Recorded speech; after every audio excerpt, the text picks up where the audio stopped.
to the Recovery Daily Podcast. I'm your host, Rachel Abbasi, and I'm a grateful recovering alcoholic and stroke survivor. So we're going to do something a little different this morning because it's making me laugh. I feel like this applies to everybody on this planet. So when I ask this question, I want you to yell, hell yeah. If you're in your car, you're good. I had a therapist once tell me that it was the best way to get rid of stress is to get in your car. And when you're driving, scream as loud as you can because nobody will hear you. And if they do, they won't know which car it was. So, anyway, I'm going to ask a question and hopefully I can form it grammatically correct. And this goes across pretty good because I feel like all of us have been in this situation. So, have you ever been told because of something you said or something you were thinking that you're ridiculous or you're insane or you don't know what you're talking about? Even if somebody didn't actually say it and they just looked at you like you had three heads, like it is the most offensive thing that totally pisses me off. And I used to have somebody in my life who used to say that to me all the time, that I was ridiculous.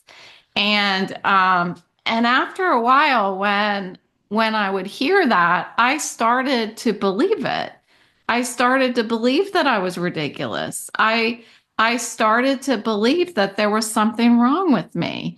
Well, there was something wrong with me, but it wasn't what this person was saying was wrong with me.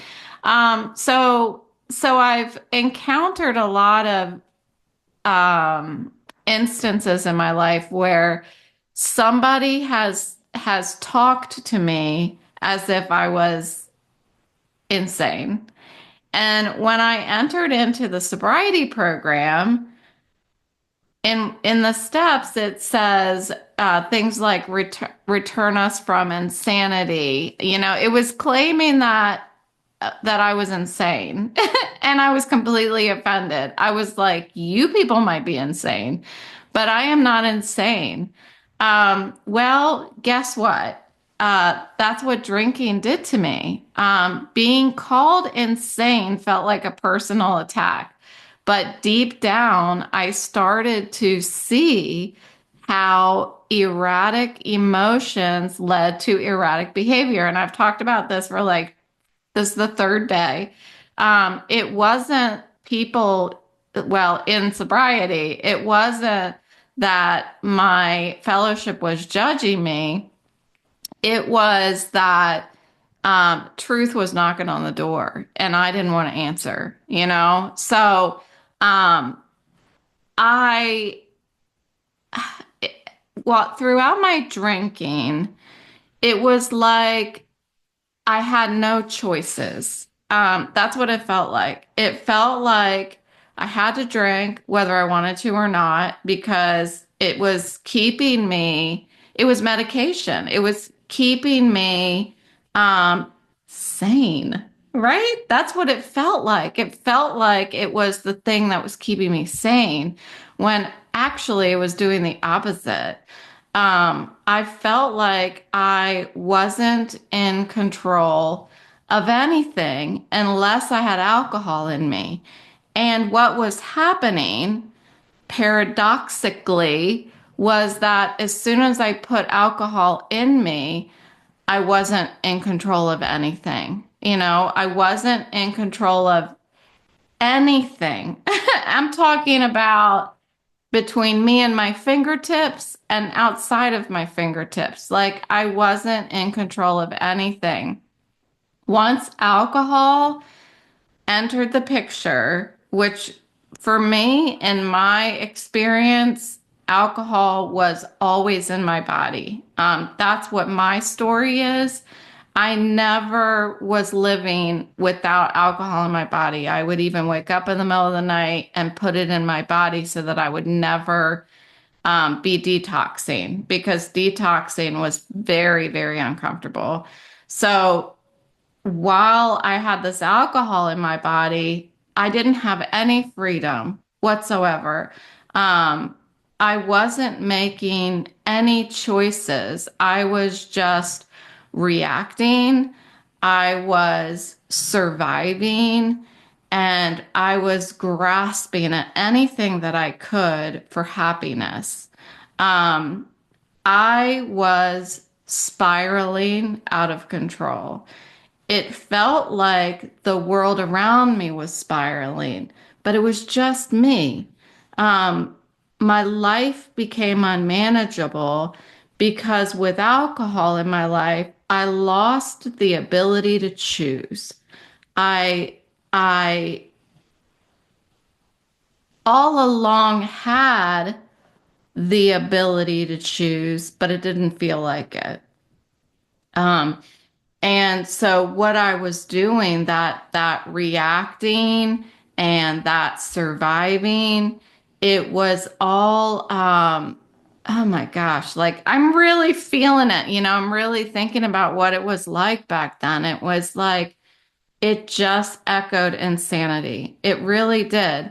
And this morning, I was getting my coffee, and I don't even remember what memory bubble I had this morning, but it was something that, and this happens, I don't know, probably once a month. I'll remember something that I did when I was drinking, and I will straight up just start sweating immediately and feel like my heart's starting to palpitate, like I'm going to have a panic attack because I just can't believe that I did those things. I mean, I've talked about it before, like, the only reason I know it was me is because I have that memory that it was me, but it doesn't, but knowing me now, this version of me, I never would have done that stuff. And that is the insanity that drinking led me to. So I was sharing in my meeting this morning, I said, when I have those panic attack moments, and I'm using panic attack very loosely here because I know what a real panic attack feels like, and it's like the verge of a panic attack. Like it's like it's coming on and I'm sweating and my heart starts racing. It's not a true panic attack. I know what that feels like. I spent many years having those panic attacks, but it's just like this, you know, desperation, like to just let go of that memory. You know what it feels like? It's like when I was drinking and I would wake up in the morning and for a minute everything was fine until I remember what happened the night before, and then all of a sudden I'm like, oh my God, oh my God, oh my God. It's an emotional hangover. So what I do now when I have these panic memory bubbles that come into my mind, what I've started to do is I say out loud right away. I say out loud, let it go. I sing the song Let It Go from the cartoon movie that I can't, Elsa, I think, I don't know what her name is, but I start singing Let It Go, and it will stop the train in its tracks, so that I won't have, like, it'll stop all of those physical symptoms of an oncoming panic attack. So that's what I do. And it'll happen, when I'm making coffee in the morning, if I'm laying down to go to sleep, if I'm, outside walking the dogs, I'll think of something. And just to like interrupt that spiral, I just sing. So my group this morning was like, can we hear it? Can we hear you sing it? And I was like, I did not try to sing it well. I just sang it the way that I sing it to myself. And I think I offended everybody's ears when I did it. I was like, let it go, let it go. And I think they were like, we could have done without. Well, don't ask me then if you don't want to hear me sing. But that's what I do. It's just like immediately I sing that song.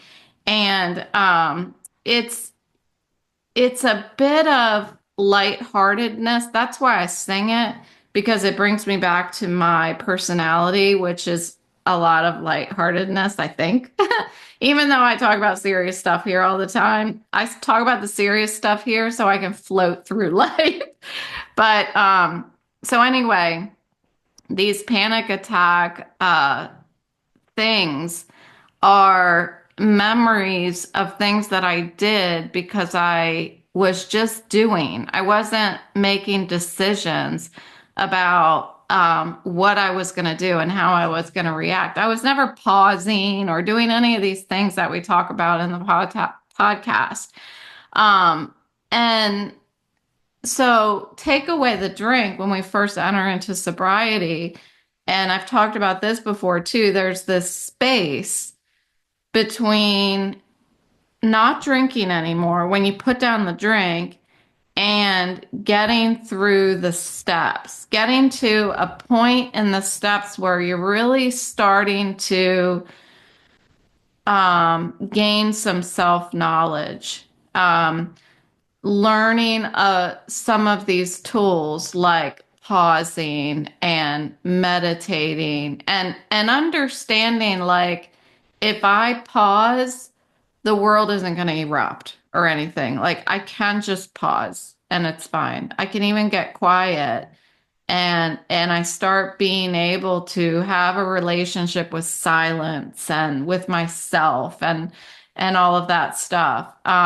So that space between putting down a drink, putting down your last drink, and getting through some of the steps, and I'm talking about probably up to step 5 with your sponsor, that's a scary space. And that's the space where I relapsed.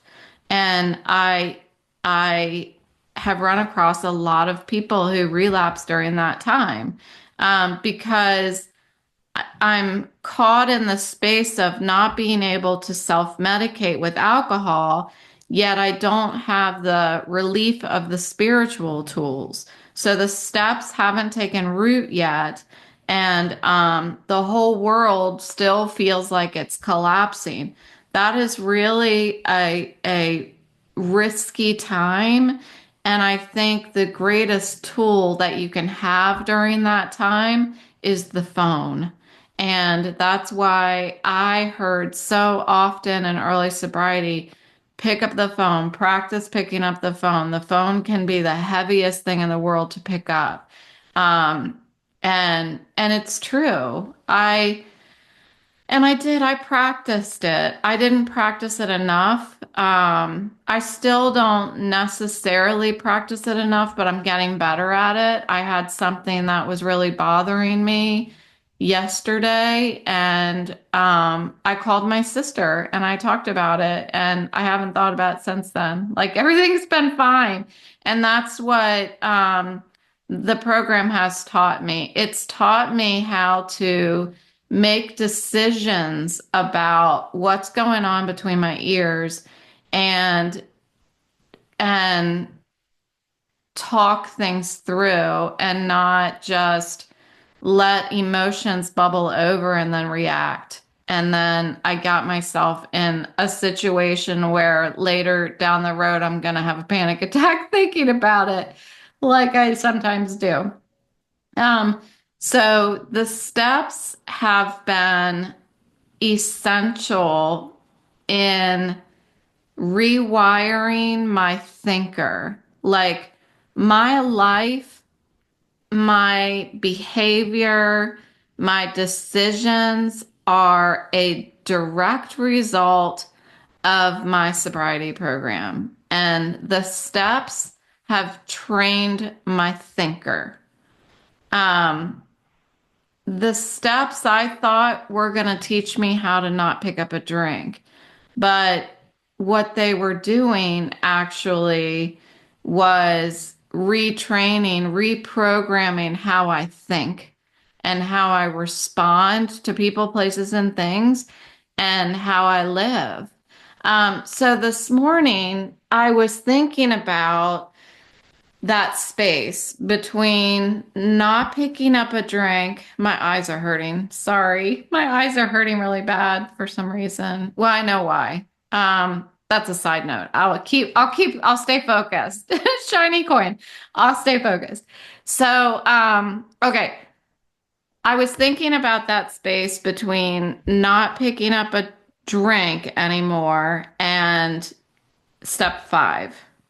And I was thinking, what are the tools during that time of my life between steps 1 and 5 when I was walking through the steps with my sponsor, but I didn't get it yet?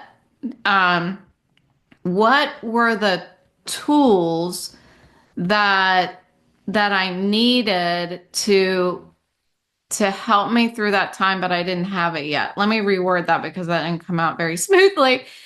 What were the tools that I've learned in my sobriety program that I didn't have in the beginning? And that's why not picking up a drink again is kind of risky during that period. So these are the tools that help me on a day-to-day basis to not pick up a drink. These are the lessons that my thinker learned from the steps. Letting go, forgiveness, humility, amends, being of service to other people, having faith, meditation, and doing something anyway, even though I'm fearful. So I'm going to go through those again because I spent a lot of time this morning thinking about what those core tools are that help me through my day.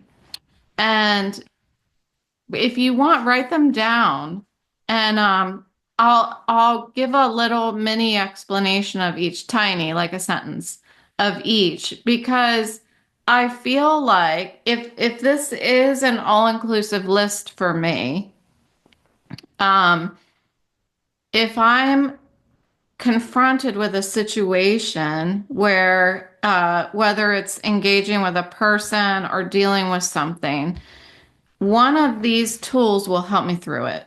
One of them will help me through it. And I didn't have these when I first stopped drinking. So it's hard to not self-medicate and not pick up a drink, but yet I don't know this list. So I'm going to give you the list. So here it is again. Letting go, understanding that I never did have control. The control was never mine to begin with. So no matter how much I white knuckle, it's not changing anything. So knowing how to let go is a huge one. Which you could also say is handing over. That's the handing it over. That's the God box. So letting go. The next one is forgiveness. That includes forgiveness of myself. And that helps a lot when I start having those panic memory bubbles where I'm like, oh my God, I can't believe I did that. That's what it feels like. Oh my God, I can't believe I did that. I have to forgive myself. Why did I do that? I know why I did it. So I need to forgive myself because I'm a human being, but also forgiving others. I talked yesterday about allowing people to come to us and make amends and being able to forgive. And yeah, so forgiveness is next. The third one is humility.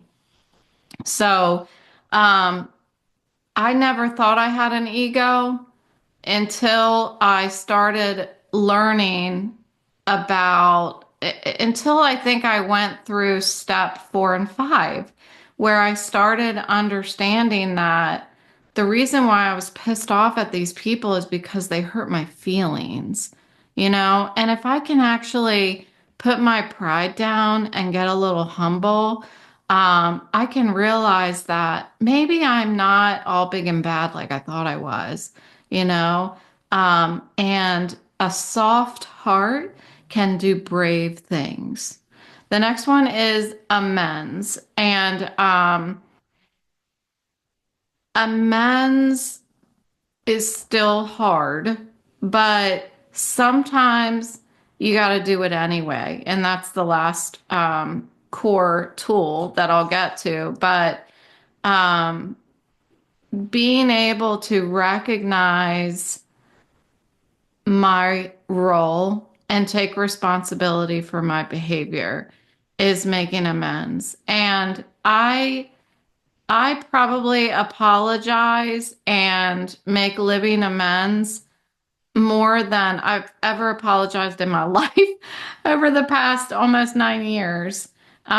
It's so important and it doesn't feel bad. I remember when I was younger saying I was sorry. I'm like, I felt like a piece of shit when I said I was sorry to somebody. I suck. I'm sorry. And that's not what making amends is. Making amends is I'm human. Let's fix our relationship. What can I do to make things better? The next one is service, and that's been huge for me. I distinctly it stands out to me in my third year. I had a pivotal time where other people's sobriety was so important to me. And it might be because that was the first loss I had of somebody who like sat next to me in the rooms and ended up going out and drinking and dying. So getting out of my own head and showing up for someone else. Sometimes no matter what is wrong with me, at any given time, if I think of somebody else and think, you know what? I bet so and so could use a call right now, or tell them I'm thinking about them. That gets me out of my own head. So, service.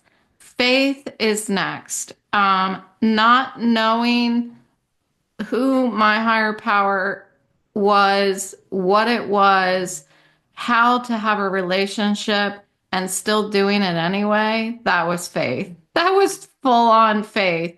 And it has gotten me to where I am today. And it's a pretty powerful thing to be able to believe in something that you can't see and truly believe in it. And for me, only experience got me there, got me here. Next is meditation. So sitting with myself, sitting in silence with myself. That's a big deal. And then last is doing it anyway. Sometimes there's nothing but fear. And I've said this a lot. Courage is not doing it and not being scared. Courage is doing it anyway, even though you're scared. So I'm going to read them one more time. They're so important. They help me through everything.